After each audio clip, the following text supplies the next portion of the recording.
So it's common during this part of the ceremony as well to describe how the bride and groom met. And in the interest of going longer than Herman's ceremony, I will tell you that. I was actually there.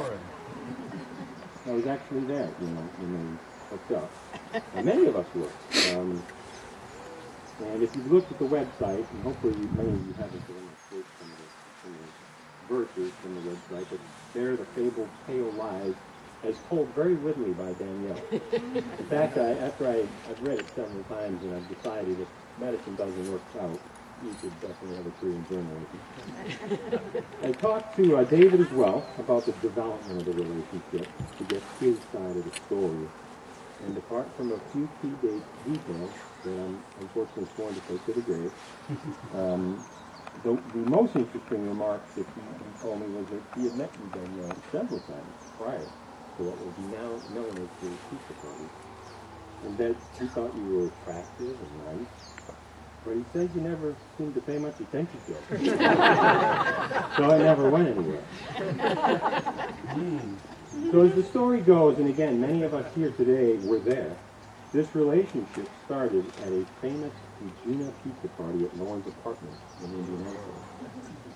But first we have to go back in time. As always in life, destiny comes from intersecting circumstances. And it's fascinating how each decision we make at any point in time often sets us on a path of events, and that those paths will be different depending on the decisions we make. So the couple of really important decisions were Lauren decides to go to IU Medical School. Danielle decides to go to IU Medical School. Danielle and Lauren become friends. Danielle notices Lauren has a tall, attractive boyfriend. Oh, wait a minute, the boyfriend is a brother. How convenient. And good for Jim, too. And so, over the next few years, Danielle and David bump into each other occasionally when David's visiting Lauren in Indianapolis. In the 4th year of medical school, as Danielle puts it in her website, scheming girl talk between her and Lauren of potentially dating David sets in. And a sinister plot is hatched to hold an infamous Regina pizza party that, and these are Danielle's words, that like a gazelle at a watering hole, an unsuspecting David would attend. And I'll continue on with Danielle's words because they'd be much better than mine. With a surplus of pizza and liquid courage, the stage is set. And Danielle and David talk at the party, talk leads to hand-holding, which leads to an official date. And then there's this wonderful subplot that Danielle's mother, Georgina, was visiting from California, or coming to visit from California, and that they had this weekend planned to go on a road trip to Michigan.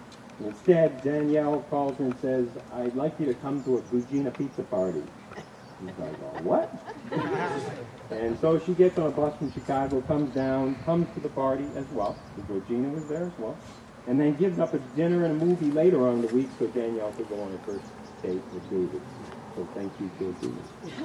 Everybody played a role. So after the fateful party, the relationship takes root, grows into something that brings us here today to lovely Calistoga, and something that will now be forever. Your version of destiny. So, I've gone on for quite a while here, but I haven't given you any words of wisdom. And at once yesterday I said we'd get to the words of wisdom and what the secret to a successful marriage is. And I thought a lot about it, and Ben said it yesterday. There's lots of things, but I don't know what the secret is. I really don't. But let me say that I'm not sure I have any secrets, but I'd like to share a tale written by a Buddhist monk on the marriage relationship that I thought would help support the simple but important point of priority. And then we'll get to the doctor. Okay? So we'll get to the Buddhist monk's story. And Peggy was going to share this with me. So, a newly married couple went for a walk on a fine summer's eve after dinner. They were having such a wonderful time together until they heard a sound in the distance. Listen, said the wife. Oh, I'm sorry. The sound was quack, quack. Listen, said the wife. That must be a chicken. Oh, no, that was a duck, said the husband. No, I'm sure it was a chicken, she said. Impossible. Chickens go cock-a-doodle-doo. Ducks go quack, quack.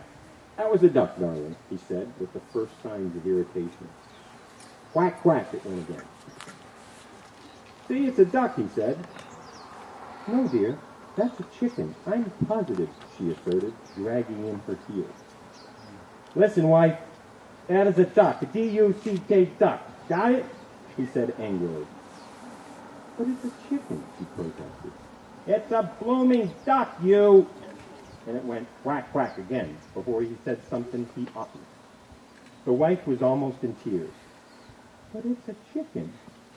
The husband saw the tears welling up in the wife's eyes, and at last remembered why he had married her.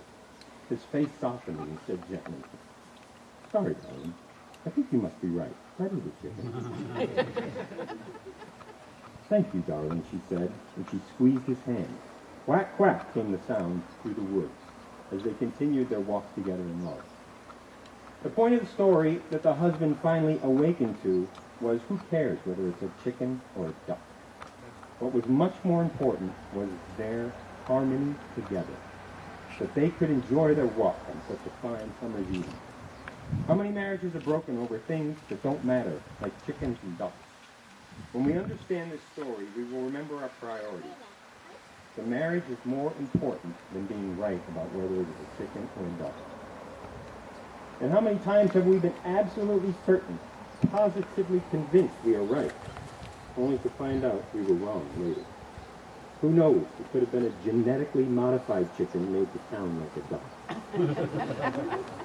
So maybe the secret is harmonizing. Okay. Are you guys ready to do this? Okay. Danielle and David, we have all come here together to celebrate with you the love that you have discovered in each other, and we wholeheartedly support your decision to continue your journey together as husband and wife. Today, your wedding day, it's one brief day in time, and although your vows are spoken in a matter of minutes, they are promises that will last a lifetime. And after these vows, you shall say to the world, this is my husband, this is my wife. And now Danielle and David will read vows that they have prepared for each other. I think you're going to go first, right? And I think I have your vows.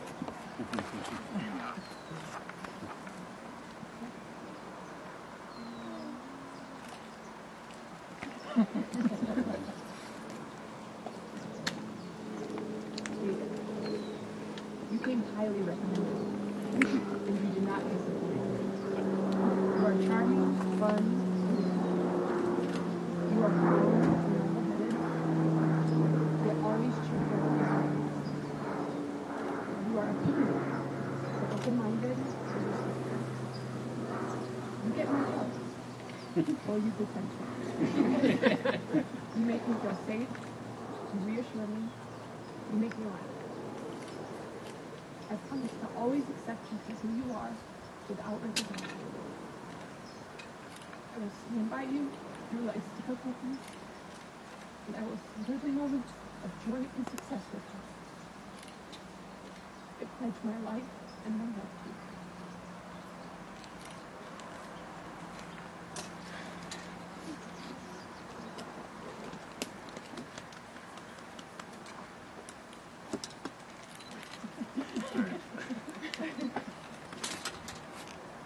So, I, David, in the presence of our closest friends and all of our family, choose you, Danielle, to be my wife.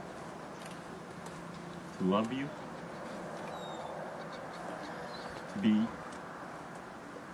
to comfort you and be a safe haven for you throughout your life. To hold you close when we're snuggling on the couch with Lou. And Lou is our dog, not a guy named Lou.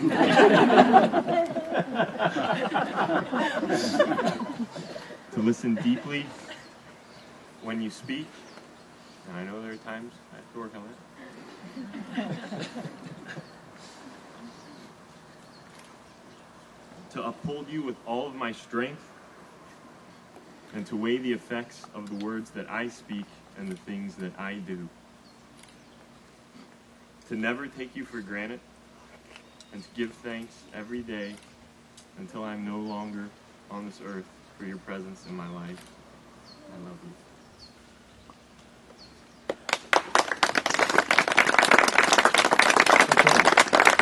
Anthony, do you have the ring? I do. Good.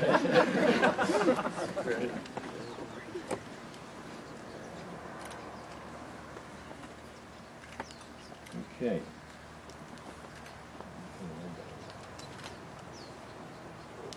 The ring is the symbol of the unbroken circle of love. Love freely given has no beginning and no end, no giver and no receiver. For each is the giver and each the receiver. May God bless these rings, which you give to each other as a sign of your love, trust, and devotion. David, place this ring on Danielle's finger and repeat after me. With this ring,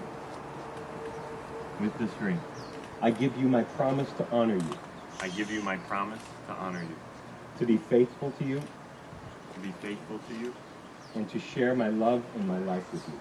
and to share my love and my life with you. In all ways, always. In all ways, always. Danielle,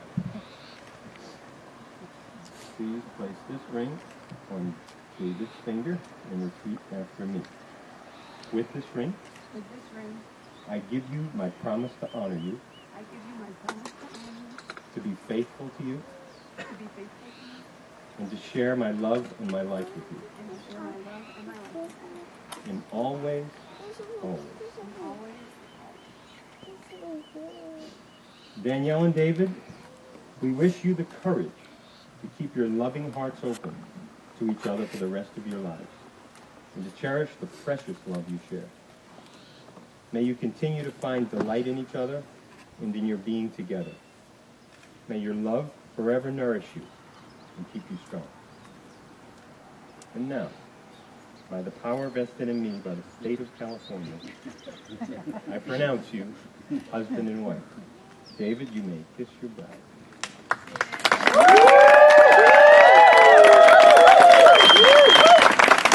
Ladies and gentlemen, I present to you Mr. and Mrs. David and Danielle Regina. May you go in peace. Amen.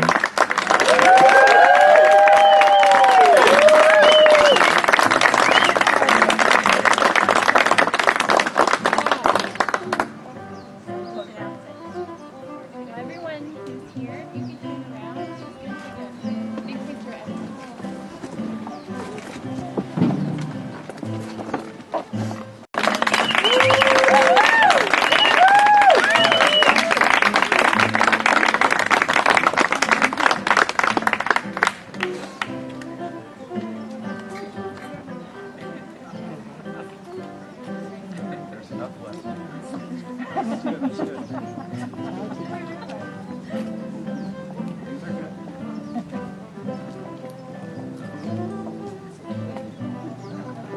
And I think they want us to stay here, is that right? Okay. We're all done. You can feel free to go up to the tea house. We're going to have some drinks up to the top of the walkway right here in the tea house, which is the covered You did awesome. covered area.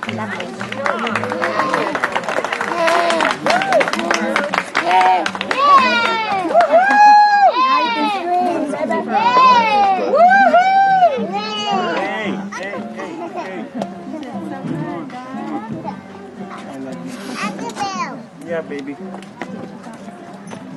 You know what's funny? We picked out pretty much everything just like she did. It was really funny. So glad. It was.